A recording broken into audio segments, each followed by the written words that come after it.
आपको याद होगा कुछ साल पहले एक वीडियो सोशल मीडिया पर काफ़ी वायरल हुआ था। उसमें कुछ बच्चे जो किशोर और युवा उम्र के थे वो ऊपर छत पर से या छज्जे पर से बालकनी में से नीचे कूदते हुए नज़र आ रहे थे।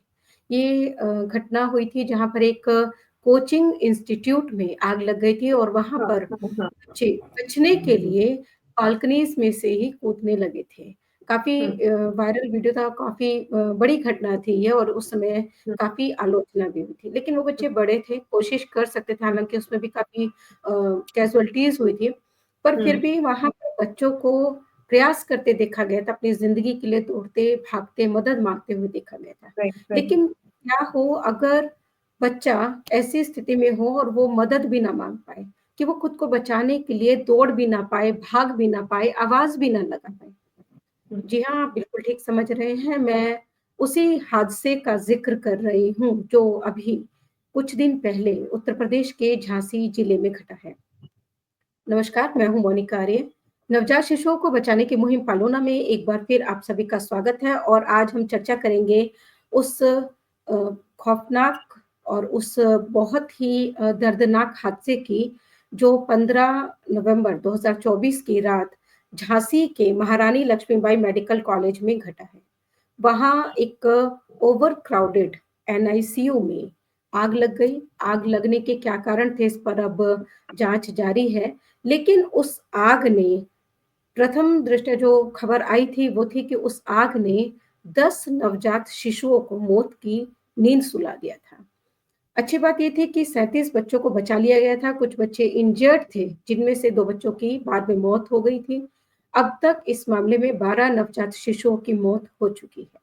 ये पहली बार नहीं है जब किसी जिले के एनआईसीयू यानी कि नियोनेटल इंटेंसिव केयर यूनिट में आग लगी हो और उसने नवजात शिशुओं का जीवन ले लिया हो।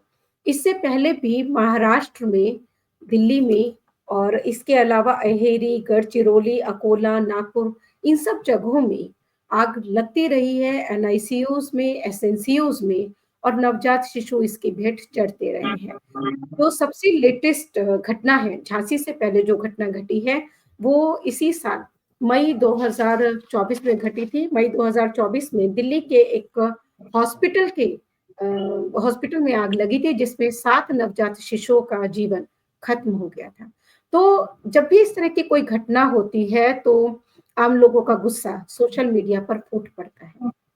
लोग सरकारों को, प्रशासन को दोष देने लगते हैं, उनको ज़िम्मेदार ठहराने लगते हैं। ये जब सूचना मेरे पास आई, हमें इसकी सूचना विदिशा मीडिया के साथी दीप सिंह जी से मिली थी। उन्होंने पालोना के मध्य प्रदेश ग्रुप में इसको शेयर किया था और उसके बाद दिल्ली से भी ये घटना शेयर हुई थी। तो सबसे पहला जो विचार मेरे मन में आया था, वो यही था कि जब भी इस तरह की कोई घटना होती है, तो किसी न किसी की लापरवाही तो ज़रूर होती है। कोई न कोई ऐसा होता है जिसने अपनी ज़िम्मेदारी नहीं निभाई होती है, जिसकी वजह से इतने बड़े हादसे सामने आते हैं, जो सिर्फ़ बच्चों का जीवन नहीं खत्म होता है इससे, बल्कि पूरा परिवार खत्म हो जाता है। तो समझिए अगर यहाँ पर 12 ज़िंदगियाँ खत्म हुई हैं, तो वो 12 परिवार एक तरह से खत्म हो गए हैं।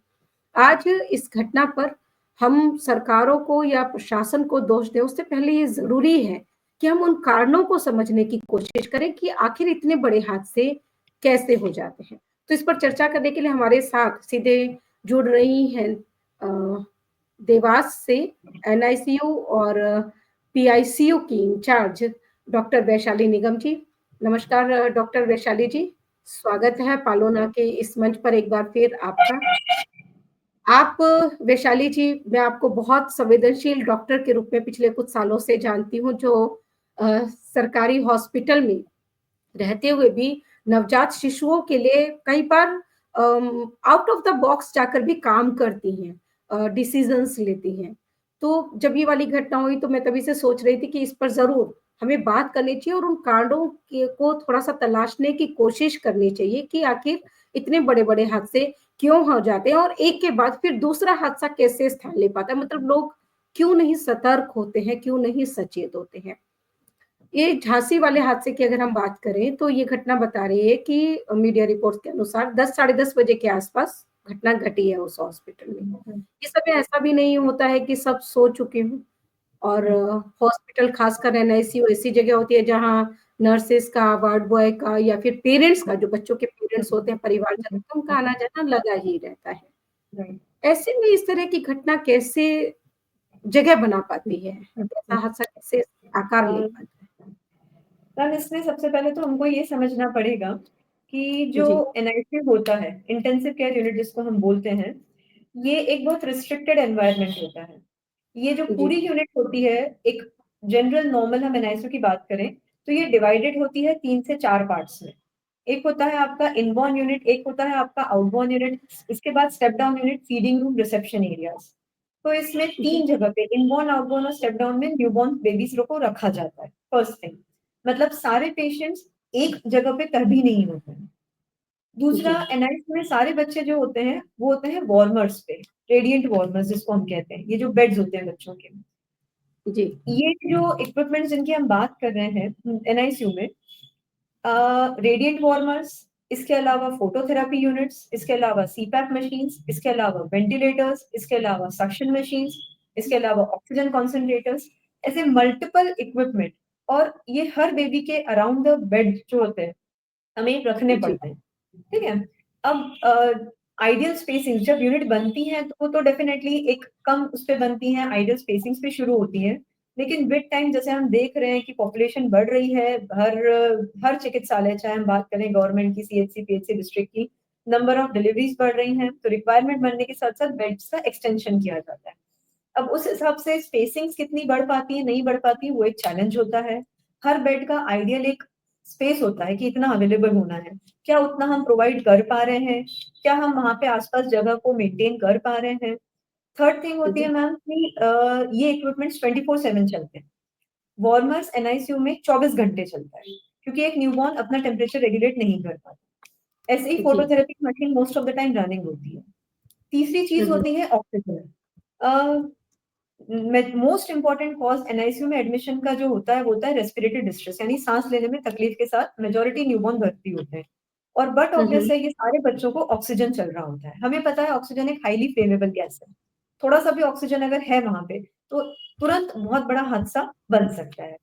तो मोस्ट ऑफ द सेटअप्स में आजकल सेंट्रल लाइन से ऑक्सीजन आती है, प्लांट्स हमारे होते हैं। तो 24/7 हुँ, यानी चौबीसों घंटे लगभग एक अगर फुली फंक्शनल निकू है तो वहां पे लीटरों से ऑक्सीजन का फ्लो पूरा होता है। अगली होती है जी, चीज़ें और इन्फ्लेमेबल प्रोडक्ट्स जैसे कि कॉटन, गॉज़, जो हर न्यूबॉर्न के बेड साइड होता ही है, यूजुअली डायपर बन के नहीं होता, नैपीज़ बन रही होती हैं, शोल्डर रोल्स होते हैं। फिर होता है स्पिरिट या सैनिटाइज़र, जो कि हमारे रूटीन एसेप्सिस का हैंड हाइजीन का पार्ट होता है। हर बेड पे हम सैनिटाइज़र्स या स्पिरिट्स हम यूज़ कर रहे होते हैं। तो ये सारी जो चीज़ें हैं, ये सब एक बहुत बोलना चाहिए फर्टाइल ग्राउंड प्रोवाइड कर रही होती। अगर कहीं भी थोड़ा-सा भी कोई प्रॉब्लम हुआ, तो वो एक बड़ा रूप ले लेगा, इसमें कोई शक की बात नहीं है। जी, इक्विप होते हैं, लेकिन फिर भी इसमें जो सेफ्टी मेजर जनरली हम फॉलो करते हैं, या हम जैसे अगर अपनी एनआईसीयू की बात करूँ या जो हमारे प्रोटोकॉल्स के अकॉर्डिंग है, तो इसमें कुछ चीज़ें जो हमें ध्यान रखने योग्य होती है, वो है कि इक्विपमेंट्स का रेगुलर मेंटेनेंस, जो कि गवर्नमेंट के थ्रू ही संस्था हमारी होती है, वो आती है, रेगुलरली इक्विपमेंट्स को मेंटेन करती है। ये समझना होगा कि कोई भी इक्विपमेंट अगर प्रॉपर्ली फंक्शन नहीं कर रहा है, तो वो कभी भी स्पार्क कर सकता है, कभी भी इश्यू क्रिएट कर सकता है। इसलिए रेगुलर मेंटेनेंस इक्विपमेंट का मस्ट है, जो कि गवर्नमेंट ऑफ एमपी और जी। एनएचएम के थ्रू हो रहा है, सारे एटलीस्ट गवर्नमेंट हॉस्पिटल्स में तो होता ही है। नेक्स्ट होता है इक्विपमेंट का ऑपरेशन। तो ये हुँ, जितने हुँ। भी वर्किंग स्टाफ होते हैं, ये उनको आना बेहद ज़रूरी है। हर इक्विपमेंट का अपना नॉर्म होता है कि कोई इक्विपमेंट इतने घंटे चलेगा, उसके बाद उसे रेस्ट देना है, तो क्या वो रेस्ट दिया जाता है, नहीं दिया जाता है, क्या दे सकते हैं या नहीं दे सकते हैं। थर्ड है कि अगर कोई इक्विपमेंट मैल फंक्शन कर रहा है, तो उसे हमें बंद करना है और उसे बाहर करना है। ऑक्सीजन लाइन्स जो होती हैं, उनका रेगुलर रिपेयर और मेंटेनेंस होना बेहद ज़रूरी है, क्योंकि अगर वहाँ से लीक होगा, तो वो बहुत बड़ा सोर्स हो जाता है। थोड़ा भी स्पार्क हुआ, मुझे ऑक्सीजन लीक हो रही थी। मुझे याद है उत्तर प्रदेश में ये घटना हुई थी जहाँ पर वो ऑक्सीजन सिलेंडर का कुछ प्रॉब्लम हुआ राइट, था जिसकी वजह राइट, से उस समय शायद ऑक्सीजन की कमी की वजह से बहुत सारे बच्चों की डेथ हो गई थी। हाँ। और जी, मेजर एनआईसीयू में मेजर इसलिए हो जाता है मैम, क्योंकि जो न्यूबॉर्न बच्चे होते हैं वो टोटली पूरे इक्विपमेंट से कनेक्टेड होते हैं। मतलब आप समझे कि वार्मर के प्रोब्स उनको लगे हुए होते हैं, फिक्स्ड होते हैं। इंट्राकैथ लाइंस वगैरह बच्चों के पूरे फिक्स्ड होती है, कई बार एक या दो आईवी लाइन लगे होते हैं। ऑक्सीजन ट्यूबिंग या वेंटिलेटर पे बच्चे कनेक्टेड होते हैं। तो यदि कोई हादसा होता है, तो जैसे बड़े पेशेंट्स हैं, या मोबाइल पेशेंट्स है या सिंगल ड्रिप के साथ पेशेंट्स है, वो तुरंत आप उनको मोबिलाइज कर सकते हो। लेकिन एक न्यूबॉर्न को जिसको सारी मोडालिटीज चल रही हों, उसको आपको वहाँ बेड से उठाने में it will take time, at least 1 minute मुझे लगता है अंदाज से कि लगेगा उस बच्चे को पूरा डिस्कनेक्ट करके आपको बाहर लेने में। तो एक ये बड़ा मैटर होता है। तो हम ये नहीं बोल सकते ओवरक्राउडिंग, क्योंकि बट ऑब्वियस है गवर्नमेंट सेटअप्स हमारे पास होते हैं, तो उसमें हम आने वाले पेशेंट्स को डिनाई नहीं कर सकते सर्विस, क्योंकि हर कोई मैं पेशेंट है पेरिफेरी से बाहर नहीं जा सकता, टर्शरी केयर पे रेफर नहीं हो सकता, प्राइवेट केयर अफोर्ड नहीं कर सकता, तो बेड भले ही हुँ, 30 हुँ। है, पर अगर मेरे पास 31वां बच्चा आ जाएगा जो कि सीरियस है, जिसको ज़रूरत है मेडिकल अटेंशन की, तो मैं उसे चाहकर भी मना नहीं कर पाऊँगी। तो overcrowding is always a point जो कि गवर्नमेंट सेटअप में होगा ही होगा। That we have to understand. I हाँ, थिंक लेकिन जैसे इस वाली घटना के बारे में अगर हम बात करें तो उसमें बताया गया था कि जो कैपेसिटी थी उस हुँ, एनआईसीयू की वो 18 हुँ, बच्चों के लिए थी और वहाँ पर हुँ। 55 मतलब समझ लें 3 गुने से भी ज़्यादा बच्चे हाँ, हैं। वहाँ पर ऐसे थे। कई सारे एसएनसीयूज़ जी, हैं जो कि 200% ऑक्यूपेंसी तक पे काम कर रहे हैं, ठीक है? तो जी। ये मतलब ये कोई क्वाइट नया नॉर्मल नहीं है, है। ये होता है। जैसा हाँ, आपने कहा हाँ, मतलब हॉस्पिटल में हाँ। सरकारी मतलब हॉस्पिटल्स में तो हाँ। मना किया नहीं जा सकता है। जहाँ पे डिलिवरी लोड्स ज़्यादा है, जहाँ इनपेशेंट लोड्स ज़्यादा है, वहाँ पे कई सारे एसएनसीयूज़ जो हैं, वो मोर देन 100% ऑक्यूपेंसी पे काम करते हैं। अलग-अलग एसएनसीयूज़ का अलग हो सकता है, कोई 120, कोई 150, कोई 200 टच कर रहा होता है। क्योंकि अगर हमारे सामने एक सिक बच्चा आएगा, तो हम उसे ये तो नहीं बोल सकते कि बेड नहीं, अब तुम्हें जो करना है करो। तो हुँ, ये एक सही। लिमिटेशन हमारे पार्ट पे भी होता है।